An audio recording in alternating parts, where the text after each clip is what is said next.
Oke, selamat malam teman-teman, sahabat Sentra Properti semuanya, teman-teman yang sudah subscribe, terima kasih. Nah, kali ini saya punya sebuah konten. Kalau biasanya kan saya nge-review rumah gitu ya di kontennya Sentra Properti.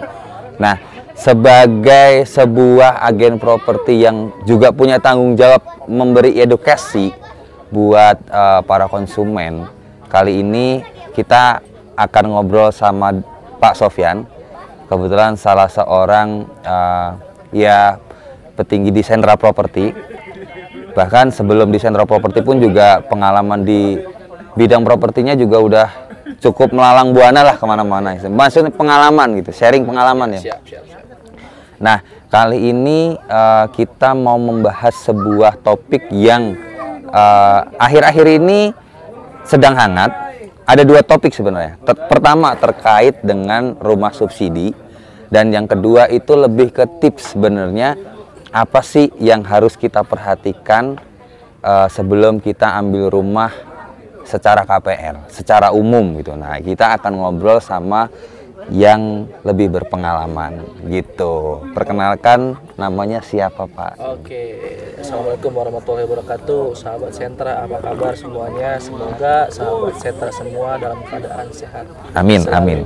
amin. Dan tentunya jangan lupa ya subscribe channel kami. Jika teman-teman sudah subscribe, saya doakan teman-teman memiliki rezeki untuk bisa beli rumah ini. Wih, itu dia pasti. Nah, Bang Sofyan, kita masuk ke topik yang pertama dulu nih, terkait belakangan ini kan lagi rame sama fenomena rumah subsidi yang memang itu dicanangkan oleh pemerintah kita. Nah, itu sebenarnya rumah subsidi itu seperti apa sih Bang? Ya, rumah subsidi itu ialah sebuah program dari pemerintah ya, untuk khususnya masyarakat yang ingin memiliki rumah. Hunian. Memang di rumah subsidi ini ada beberapa persyaratan. Oke. Ya kan? Beberapa persyaratan ini yang harus memang wajib si calon pembeli ini itu harus miliki. Oke. Apa aja tuh kira-kira? Di antaranya itu dia itu mesti ada surat keterangan tidak punya rumah. Oke. Nah, pertama itu yang mengeluarkan siapa? Nah, itu biasanya itu dari pemerintah setempat atau kelurahan atau desa. Misalnya. Tempat dia tinggal saat ini, misalnya ngontrak gitu.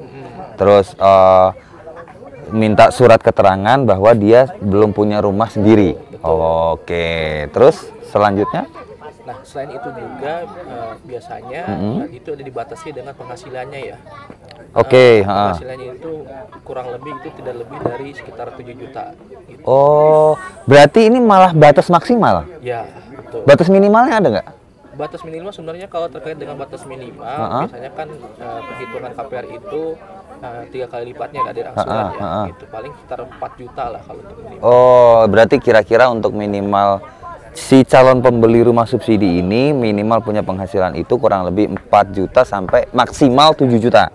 Maksimal nih ya. Berarti kalau penghasilan teman-teman di atas 7 juta itu sudah tidak memenuhi syarat untuk memiliki rumah subsidi. Betul, seperti itu. Satunya. Oke. Nah, ini terkait penghasilan. Ada syarat khusus nggak sih Bang? Maksudnya kayak misalnya, oh ini harus karyawan, oh ini boleh pedagang, oh ini atau gimana gitu? Sebenarnya terkait dengan hal itu untuk karyawan maupun wirausaha tetap bisa ya. Oke. Cuman kembali lagi ke pihak bank ya kan yang menentukan terkait dengan posisi prosesnya itu disetujui atau tidak. Oh, gitu. Jadi tetap masih ada kemungkinan ya. Masih ada kemungkinan. Jadi misalnya teman-teman nih, barangkali teman-teman itu, gua kan cuman pedagang nasi goreng Bang, gitu kan. Nah, biasanya kan ya dalam tanda kutip, secara umum KPR itu kan biasanya karyawan, butuh surat karyawan tetap gitu-gitu. Kalau terkait dengan wirausaha tadi, tentunya kan dia mesti punya legalitas terkait dengan usahanya. Oh gitu. Tidak serta-merta hanya usaha tidak ada izinnya. Oh gitu. Karena kan salah satu persyaratannya untuk wirausaha itu kan mesti ada izin usaha itu. Oh iya. Kedua mungkin ada laporan keuangannya juga. Karena untuk ngitungnya tadi. Transaksinya. Oh gitu. Tuh jadi teman-teman masih terbuka juga peluang untuk memiliki rumah hunian. Barangkali teman-teman memasuki syarat yang pertama itu termasuk. Lalu selanjutnya Bang, ada syarat lain nggak Bang? Kalau untuk ini syaratnya sih sama aja Sama ya aja. dengan beberapa KPR yang lain. Secara umum ya. Secara umum ya kan diantaranya Usia pengaruh nggak? kalau usia itu memang untuk khusus KPR itu minimal itu 21 tahun. 21 tahun. Oke. Maksimal? Kalau maksimal karena kan gini ya, kalau misalnya kita melihat apa namanya jangka waktu tenor ya, ya kan itu maksimal itu di usia di 55 tahun. Gitu. Misal contoh si calon konsumen ini dia usianya sekitar 30 tahun. Berarti dia bisa ambil maksimal tenornya di 25 tahun. Oke, kan nanti ada perhitungannya juga ya, ada tenor-tenornya seperti apa gitu. Jadi teman-teman. Nah, terus terkait rumah subsidi, Bang. Kalau mungkin persyaratan secara umumnya hampir sama ya, kayak misalnya mau KPR rumah yang lain. Cuman bedanya karena memang ini subsidi program dari pemerintah, itu yang pertama harus banget dipenuhi adalah teman-teman memang belum punya hunian tetap. Terus yang kedua terkait penghasilan itu juga ternyata dibatasi teman-teman, tidak lebih untuk yang di atas 7. Kalau misalnya Bang, dalam perjalanan misalnya nih, gua karyawan, sekarang gaji gua 5 juta misalnya sebulan. Nah, jangka waktu 5 tahun ke depan misalnya gua naik pangkat nih, naik jabatan gitu, terus gaji gua 9 juta misalnya, itu gimana Bang? Gak ada masalah itu? Kan kita si pihak perbankan ini tentunya kan melihat ketika proses awal pengajuan. Oh di awalnya, oke. Karena memang rumah subsidi ini diperuntukkan untuk memang yang benar-benar tidak memiliki hunian dan memang yang posisinya apa namanya ya kebutuhannya itu apa namanya tidak angsurannya tidak melebihi dari kebutuhannya. Oh. Kalau misalnya Bang, gua umurnya 23 tahun. Terus sekarang gue tinggal sama orang tua gua yang itu memang rumah sendiri. Istilahnya bukan kontrak. Bisa nggak Bang kalau gua ambil rumah subsidi? Nah, rumah tersebut atas nama orang tua atau atas nama? Iya, yang pastinya atas nama orang tua masih. Kan Mas belum punya rumah kan? Oh, berarti hitungannya masih numpang sama orang tua. Iya. Tuh teman-teman, buat yang teman-teman yang masih muda, nah daripada duitnya dihambur-hamburkan, ya kan, mending merintis ya Bang. Betul. Masih single, punya rumah, nikah mah, wah gampang itu mah. Calon mertua juga pasti, wah Pak saya udah punya rumah Pak, wah itu mah udah pasti ACC. Ini tips juga buat teman-teman yang masih muda ya, kalangan muda. Ini juga salah satu kesempatan juga untuk menginvestasikan duit daripada ikut investasi bodong, nggak jelas ya kan Bang, ketipu, mending ambil rumah. Gaji 4 juta, 5 juta masih bisa. Betul, itu sangat setuju karena posisinya ketika kita berinvestasi di properti khususnya, tentunya itu kan properti itu kan semakin tahun semakin meningkat ya untuk harganya, gitu kan. Dibandingkan kita investasi yang nggak jelas, istilahnya kan lebih baik ke investasi ke properti. Oh, itu dia. Nah, Bang, lanjut. Untuk rumah properti secara umum persyaratannya ya mungkin udah bisa dipahami. Nah, sekarang saya mau nanya Bang, ini terkait si rumahnya, itu spesifikasinya seperti apa Bang, rumah subsidi itu? Sebenarnya kalau untuk rumah subsidi memang tidak terlalu besar ya, karena memang rata-rata itu tipenya sekitar 22 untuk bangunan dan besarnya itu 60. Oke, tipenya 2260 ya? Oke. Betul. Terus kalau untuk harga? Nah, untuk harga itu memang subsidi itu sudah ditentukan ya, plafon KPR-nya itu kisaran di 168. Oh, itu memang udah ditentukan dari si pemerintah ya, karena dalam hal ini pemerintah kan yang memberi subsidi gitu. Maksimal 168 juta. Berarti kalau di atas itu udah bukan rumah subsidi masuknya. Ya, oh, gitu. Tapi mungkin patut diperhatikan juga ya bagi teman-teman yang ingin istilahnya apa namanya mengambil properti secara KPR, teman-teman juga mesti apa namanya terkait dengan persyaratannya ya kan. Teman-teman mesti dilengkapi terlebih dahulu. Di antaranya kan mungkin yang bagi teman-teman yang belum tahu nih, kita kan data pribadi, ya, seperti ada KTP, NPWP, kakak, kemudian bagi teman-teman yang istilahnya sudah menikah itu wajib menampilkan data pasangannya. Data, oke, surat Surat nikah. nikah. Ya kan, Oke. kalau masih single ya banyak nih biasanya kadang konsumen yang bertanya nih, Pak, saya masih single nih, bisa nggak KPR? Ya bisa. Bisa. Tanpa melampirkan data pasangan karena memang belum punya Oke, pasangan. belum punya pasangan. Surat nikahnya nanti dulu gitu. Betul, Oke. gitu. Nah, kemudian biasanya ada beberapa kategori ya untuk posisi yang pengajuan KPR itu diantaranya kan ada yang posisi masih kerja itu karyawan, wirausaha dan profesional. Oke. Proporsional tuh yang gimana tuh? Profesional itu seperti misalnya punya profesional dari dokter, Oke. yang prakteknya gitu, klinik dan lain-lain lah gitu, izin praktek. Oke. Oh, siap. Nah, itu untuk rumah KPR, rumah subsidi. Oke. Rumah subsidi kebetulan apa? Nah, untuk rumah subsidi sebenarnya kan kebetulan memang kita ada produknya. Kita salah satu yang memasarkan rumah subsidi juga. Nah, untuk di rumah subsidi yang dari Sentra Properti sendiri, Bang, itu beberapa kemarin ya ada yang mengeluhkan tentang, wah Bang, persyaratannya kok ribet, susah, terus DP-nya kok gede apa segala macam ya. Ini for your info buat teman-teman, mungkin ya karena memang ini kan rumah subsidi ya, jadi memang lebih secara pemenuhan persyaratan tuh lebih ketat gitu ya Bang. Betul. Karena diawasi juga Iya. sama pemerintah gitu. Betul. Jadi seperti itu teman-teman. Nah, sekarang Bang, kalau kita tadi udah ngobrol tentang masalah rumah subsidi. Nah, sekarang kita kembali lagi ke rumah KPR yang konvensional nih, yang biasa gitu, yang standar. Nah, itu Bang, misalnya nih Bang, gua mau ambil sebuah rumah.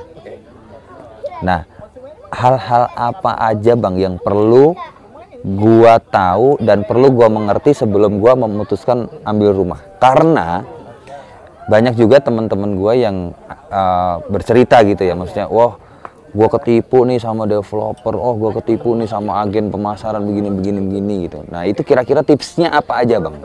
Oke. Bagi teman-teman yang sedang punya rencana untuk mengambil sebuah hunian properti, tentunya teman-teman mesti memperhatikan terkait dengan properti yang akan teman-teman beli. Oke. Yang pertama ialah terkait dengan masalah legalitasnya. Oke. Itu mesti ditanyakan nih ke pihak marketing maupun penjual terkait dengan legalitasnya itu sudah bagaimana. Itu meliputi apa aja Bang? Legalitas itu biasanya? Tersebut biasanya itu meliputi dari sertifikat, ya kan, kemudian itu IMB, itu izin mendirikan bangunan. Oke, itu harus clear dulu tuh ya. Itu harus clear dulu. Oke. Yang paling utama. Langkah awal tuh ya. Langkah awal. Itu langkah awal yang benar-benar mesti teman-teman perhatikan. Karena kan terkadang ada janji manis seorang marketing menyatakan istilahnya itu sudah beres dan lain, makanya itu harus diperhatikan. Oke. Kadang kan misalnya beli nih si peminat itu untuk membeli properti, tahu-taunya ternyata izinnya itu belum lengkap atau misalnya belum selesai. Oh, Akhirnya masih kan proses gitu ya. mangkrak dan lain sebagainya. Oke. Gitu. Karena kan ya mungkin teman-teman juga tahu, maksudnya masalah tanah itu kan banyak lah, kayak kasus-kasus tanah sengketa lah, ini segala macam. Nah, itu memang penting banget untuk teman-teman tahu. Yang pertama itu tentang legalitas terkait kayak SHM sama sertifikat dan lain-lain ya Bang. Harus dipastikan. Nah, realnya Bang, memastikan SHM itu aman atau enggak itu gimana Bang? Apakah kita harus melihat dulu atau kayak gimana sih? Sebenarnya kita cukup tanyakan kalau misalnya memang kita lihat gitu sudah sampai untuk legalitasnya seperti apa. Biasanya kan memang terkait dengan legalitas itu memang mungkin bagi teman-teman yang belum tahu, saya kasih sedikit informasi. Memang dari legalitas sertifikat itu kan ada beberapa macam ya. Di antaranya mungkin ada SHM, ada SHGB, ya kan. Dan itu kita mesti tanya nih, gitu kan, ini sertifikatnya bagaimana. Oke. Tapi biasanya kalau misalnya suatu perumahan atau rumah yang bisa diproses KPR kan, itu rata-rata izinnya sudah lengkap. Karena untuk proses KPR pun ada persyaratan izin, juga ya. persyaratan juga. Jadi si developer itu pun juga harus memenuhi persyaratan untuk biar bisa di KPR. Betul. Salah satunya dengan itu gitu ya. Oke.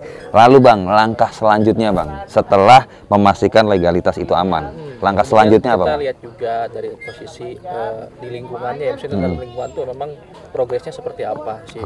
Si kalau kita beli di sebuah perumahan, lokasinya tuh ya. Ya, lokasi itu kan bisa ada aktivitas lah seperti itu kan.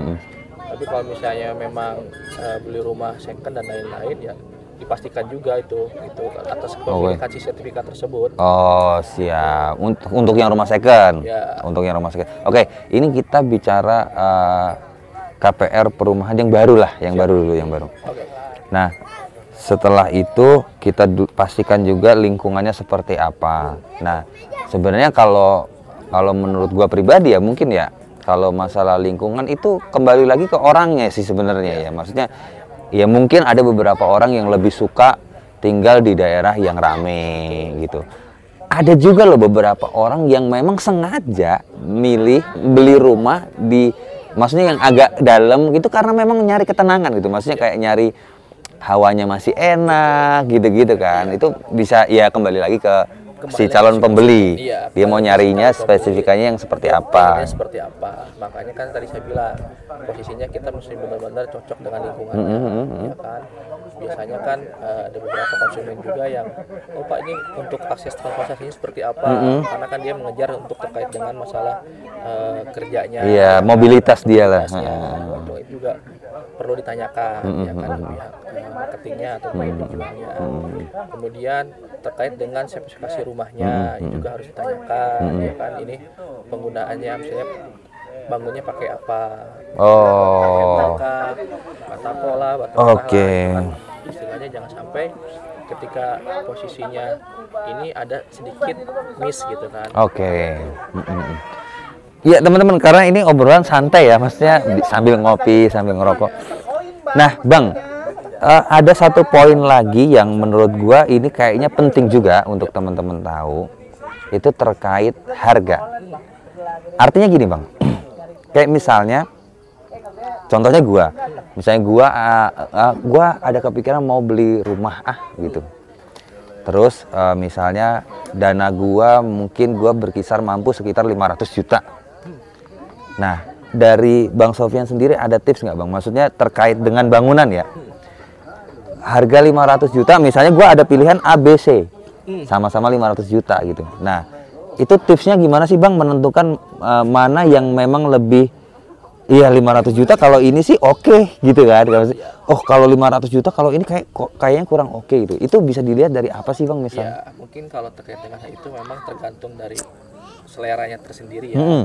Jadi biasanya kan ada yang memang lokasi tersebut lebih strategis. Kan? Secara lokasi ya. Lokasi lebih strategis ataupun misalnya secara bangunan dia lebih bagus. Spesifikasinya misalnya bata merah gitu terus Saya sampaikan tadi itu perlu diperhatikan terkait dengan lokasi, terkait dengan spesifikasi. Nah dari situ kan kita bisa melihat nih mana yang terbaik bagi si pembeli itu, calon pembeli itu.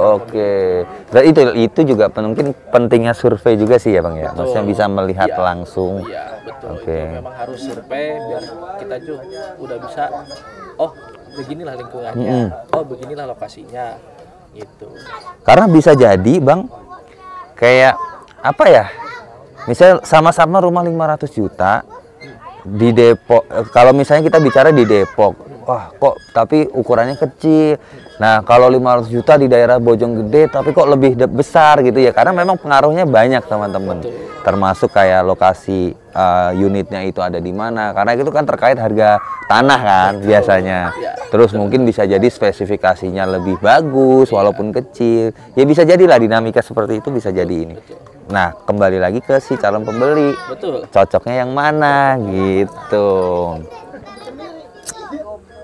Ya paling tentunya kita sebagai marketing hanya bisa mengarahkan dan membantu gitu kan, tapi keputusan semua itu kembali lagi ke konsumen. Karena kan yang akan menempati itu pihak konsumen kan.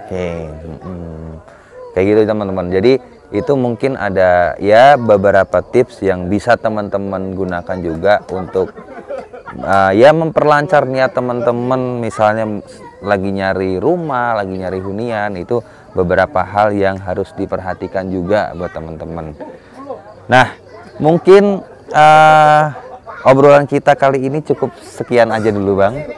Karena kalau kita terusin nanti pasti bakalan panjang. Jadi nanti insya Allah kalau memang kita ada kesempatan lagi ngobrol sama Bang Sopyan, kita akan ngobrol lebih mendetail. Betul. Gitu. Nantilah nextnya kita akan bikin konten lagi tentang dunia properti yang lebih spesifik ya. Misalnya oh ini tips untuk melengkapi persyaratan dan segala macam nanti. Tapi next, untuk kali ini kita sudah belajar dua hal. Yang pertama tentang pengertian seperti apa rumah subsidi, dan yang kedua adalah tentang tips dan trik untuk teman-teman yang mungkin sedang mencari rumah atau untuk ya biar bisa lebih mantep menentukan pilihan gitu ya Bang, kayak gitu. Nah, cukup sekian konten kita kali ini. Terima kasih yang sudah nonton konten kali ini sampai habis. Buat teman-teman yang belum subscribe, boleh langsung di subscribe. Yang sudah subscribe, tetap channel tanda loncengnya dinyalain, karena kita nggak bener deh, terus terang aja, kita tuh nggak mau melulu yang ya kita jualan, karena kita juga punya tanggung jawab kan Bang, kasih edukasi yang baik untuk masyarakat gitu, kita sharing gitu. Pasti bakalan banyak konten yang seperti itu juga. Belum juga kan terkait dengan masalah biaya-biaya. Nah, itu yang mesti disiapkan. Karena itu banyak juga dicari informasinya Bang gitu. Jadi nanti kita insya Allah kita sediakan informasinya lewat media YouTube-nya Sentra Properti gitu. IG-nya juga jangan lupa nih, kalau buat teman-teman yang mau lihat stok-stoknya yang perumahan yang sedang dipasarkan oleh Sentra Properti, boleh follow IG-nya sentra.property, atau teman-teman bisa langsung masuk ke webnya untuk lebih detailnya lagi, itu di mitra.sentraproperty.com. Jadi teman-teman di situ nanti bisa lihat, oh ini perumahan daerah Bogor, daerah Depok dengan harga segini, sekian. Itu lengkap ada di situ semua. Oke, terima kasih Bang Sopyan untuk pertemuan malam kita kali ini. Teman-teman, terima kasih. Wassalamualaikum warahmatullahi wabarakatuh. Waalaikumsalam.